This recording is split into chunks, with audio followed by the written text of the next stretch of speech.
Pada suatu hari, Rasulullah Shallallahu Alaihi Wasallam menegur Abu Dujanah karena setiap selesai menjalankan sholat subuh, Abu Dujanah langsung pulang ke rumah.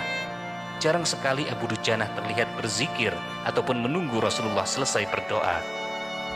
Wahai Abu Dujanah, apakah kamu tidak punya permintaan, permohonan yang perlu kamu sampaikan pada Allah sehingga kamu tidak perlu menungguku selesai berdoa? Kata Rasulullah. Abu Dujanah hanya menunduk, ia terdiam. Wahai Abu Dujanah, kenapa kamu selalu terburu-buru pulang setelah selesai sholat? Ada apa? Tanya Nabi. Suasana sangat hening. Kemudian dengan pelan Abu Dujanah menjawab, Ya Rasulullah, saya punya satu alasan untuk berbuat itu, katanya. Apa alasanmu, wahai Abu Dujanah? Coba kamu ceritakan kepada saya, kata Nabi. Ya Rasulullah, rumah kami berdampingan persis dengan rumah seorang laki-laki. Dia sangat kikir, dia sangat pelit. Di atas pekarangan rumah tetangga kami ini, ya Rasulullah, ada sebatang pohon kurma yang tinggi menjulang. Dahannya menjuntai ke rumah kami. Setiap kali ada angin bertiup di malam hari, kurma-kurma tetangga saya itu berjatuhan dan mendarat di rumah kami, ya Rasulullah, kata Abu Janah mulai bercerita. Ya Rasulullah, kami adalah keluarga miskin. Anak saya sering kelaparan, kurang makan. Saat anak-anak kami bangun, ya Rasulullah, apapun yang mereka temukan, apapun yang mereka dapatkan, akan mereka makan, ya Rasulullah. Oleh karena itu, ya Rasulullah, setelah selesai sholat, saya segera pulang sebelum anak-anak saya terbangun dari tidurnya. Saya kumpulkan kurma-kurma milik tetangga saya yang berceceran di halaman rumah. Kemudian setelah terkumpul, kurma-kurma itu saya antarkan kepada pemiliknya, kata Abu Dujanah. Abu Dujanah kemudian menggeser duduknya. Kemudian dia melanjutkan ceritanya. Ya Rasulullah, pada suatu hari saya terlambat pulang ke rumah. Ternyata anak saya sudah terbangun. Mereka menemukan kurma tetangga yang jatuh di halaman rumah. Mereka masih kecil-kecil, ya Rasulullah. Anak saya masih kecil-kecil. Tanpa berpikir panjang, anak saya langsung memakan kurma itu. Mata kepala saya menyaksikan sendiri ketika dia sedang mengunyah kurma basah di dalam mulutnya. Ia habis memungut kurma yang telah terjatuh semalam. Mengetahui itu, ya Rasulullah, saya masukkan jari tangan saya ke mulut anak saya itu.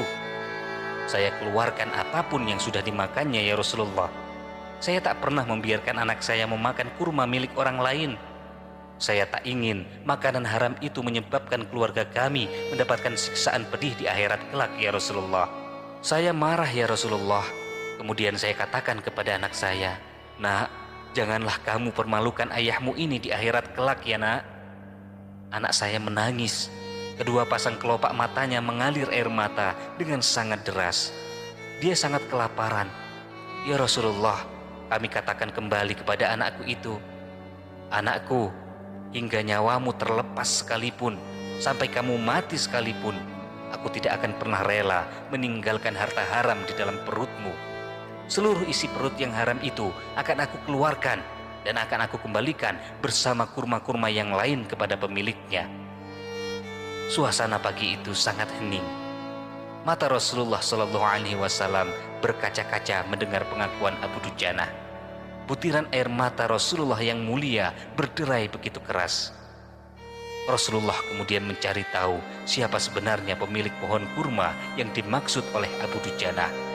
Abu Dujanah kemudian menjelaskan pohon kurma itu adalah milik seorang laki-laki munafik.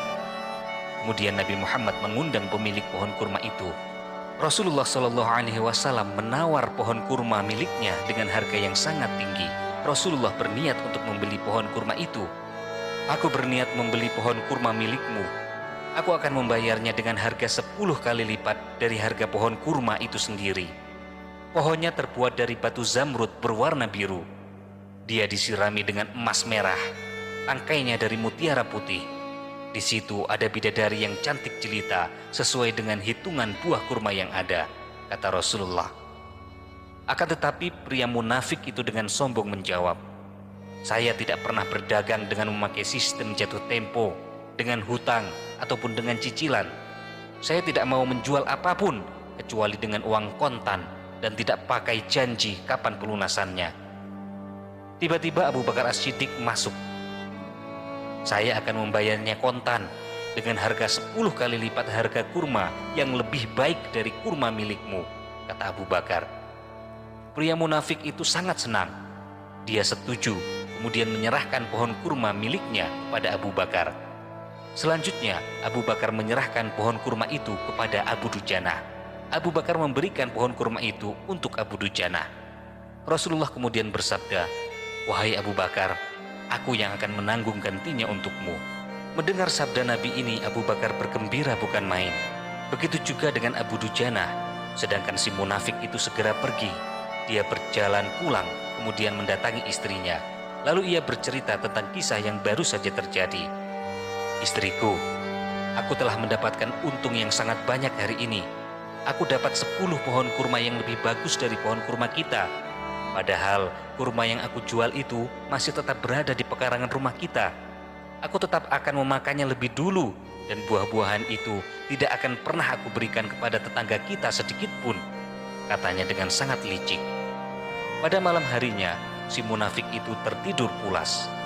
Keesokan harinya dia bangun dan melihat pohon kurma yang sudah ia jual. Ternyata pohon kurma itu sudah tidak ada di tempatnya lagi. Pria munafik itu bingung. Dia mencari-cari di mana pohon satu itu. Ternyata pohon kurma miliknya sudah berpindah posisi. Kini pohon kurma itu berdiri di atas tanah milik Abu Dujanah. Tempat asal pohon kurma itu tumbuh sudah rata dengan tanah.